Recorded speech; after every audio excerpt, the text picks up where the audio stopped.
السلام عليكم الخوت، كاين لاباس عليكم هانية. شكرا بركان اللي رجعت راية المغرب وبقى ما لعباتش. المهم، هاد الكلب هذا مغربي، هاد الكلب ديال الجزائر، تيتاب على جزائر تيعاير الملك وتيعاير بركان، تيعاير مغاربة. قالك انت خويا ماشي مغربي، علاش عايش في المغرب؟ سير عيش معاهم، الجزائر احسن من المغرب. علاش هنا في المغربي؟ عايش هنا في المغرب اوجد كلب. تعال سيدنا مالكنا وتابع على امك، تعال مالكنا، مالكنا راجل عليك. انت باش عشتي في المغرب، كبرتي في المغرب، كل امك جزائري وباك مغربي، ولا انت اصلك جزائري وامك مغربيه؟ ما عرفناش دابا شنو جزائري ولا مغربي ولا ما نعرف تصيتك منين جيتي كاع.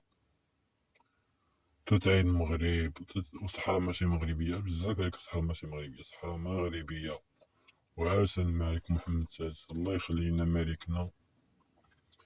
الكلب ديال الجزائر، الكلب ديال كابرانا ديال الجزائر ديال فرنسا، تا ولد فرنسا مكنا، بنتي لي ممكن ولد فرنسا. سيدنا بزاف على امك، وانا نقولها لك سيدنا بزاف عليك وبزاف على امك وبزاف على الجزائر اللي ينفرعني فيها. وسي عيش معاهم احسن لك، علاش عايش في المغرب؟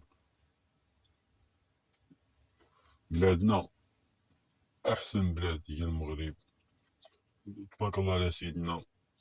وقصة اللي تابع عليها بركان، وانت ان شاء الله غيلعبوا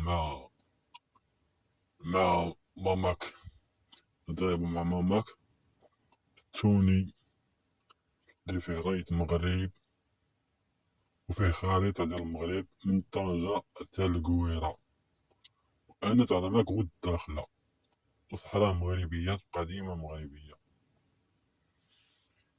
يا ولد هايرة.